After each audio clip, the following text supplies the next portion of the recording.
What's up guys, Nor here, and welcome to Book of Showtime Chapter 8. As always, if you have a topic you'd like for me to cover, make sure to leave it in the comment section down below, or anywhere you can reach me on social media and the Book of Showtime Discord. So recently, as I was setting up this channel, I saw this comment from FTI Studios, follow them, saying that Jeff Hardy is the GOAT of WWE. And this got me thinking, where exactly does Jeff Hardy stand amongst the greats? In this chapter, we'll be discussing the legacy of Jeff Hardy and where he stands in comparison to his peers. For context, this chapter will only address the time Jeff Hardy has spent in WWE, so his runs in TNA and independent circuit will not be evaluated, even though they are pretty good runs. I want to preference that I was a big Jeff Hardy fan growing up. I had his poster hanging in my room. He was my favorite action figure to use. Whenever I made my character in SVR, I would always make my skill set similar to him. I loved Jeff Hardy. That being said, he kind of has an issue similar to what Triple H had when you evaluate his greatness, where he's really good at a lot of aspects of the business, but historically was never the best in any particular category, minus high flying, and even that can be debated.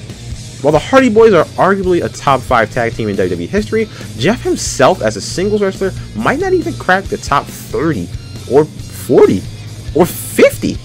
In Chapter 3, we discussed who was the GOAT of WWE, and spoiler, it was The Undertaker. My criteria was based on longevity, peak longevity, gimmick street cred, character and ring work, cultural impact, and legacy, which we're discussing Jeff's today.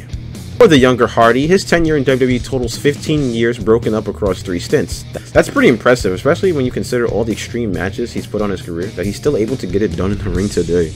As far as peak longevity, his 3 world title runs in 2008 and 2009 add up to a total of 71 days. Even if one reign only lasted less than 10 minutes, 2 world title reigns at 71 days is relatively short and should probably be the length of one solid run as world champion.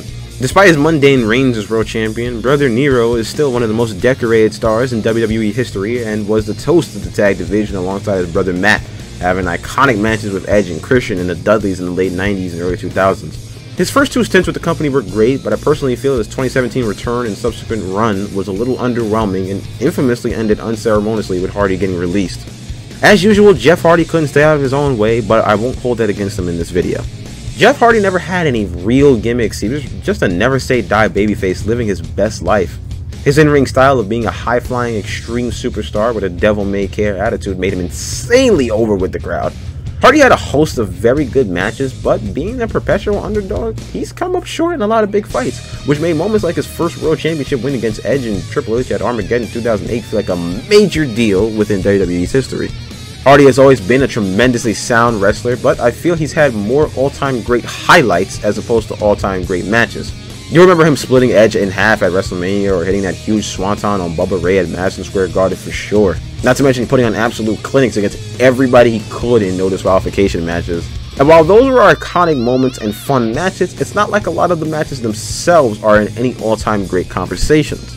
Jeff Hardy is a legend within the wrestling world, and everyone is familiar with his trailblazing tag team exploits, but when you think of the greatest matches and wrestlers, is Jeff Hardy as a singles wrestler going to come to mind? Is he the best talker? No, but he's always spoke from the heart, and that made fans fall in love with him. Is he the best extreme superstar? No, but he might be the most handsome extreme superstar, so there's that. Is he the best high flyer? Maybe back in the Attitude Era I could say yes, but there's been some great aerialists after Jeff's prime, and his size held him back from literally reaching new heights as a high flyer. Is he the best in-ring worker? No, and to be fair, that's a high bar, but he was always entertaining in the ring, it was outright fun to watch, and that means a lot.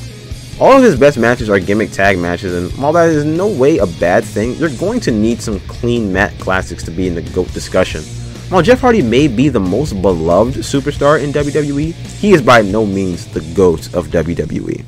Alright, thank you guys so much for watching this video. Make sure to like and share with your friends, and leave a comment down below telling me where you think Jeff Hardy stands in the all-time great discussion.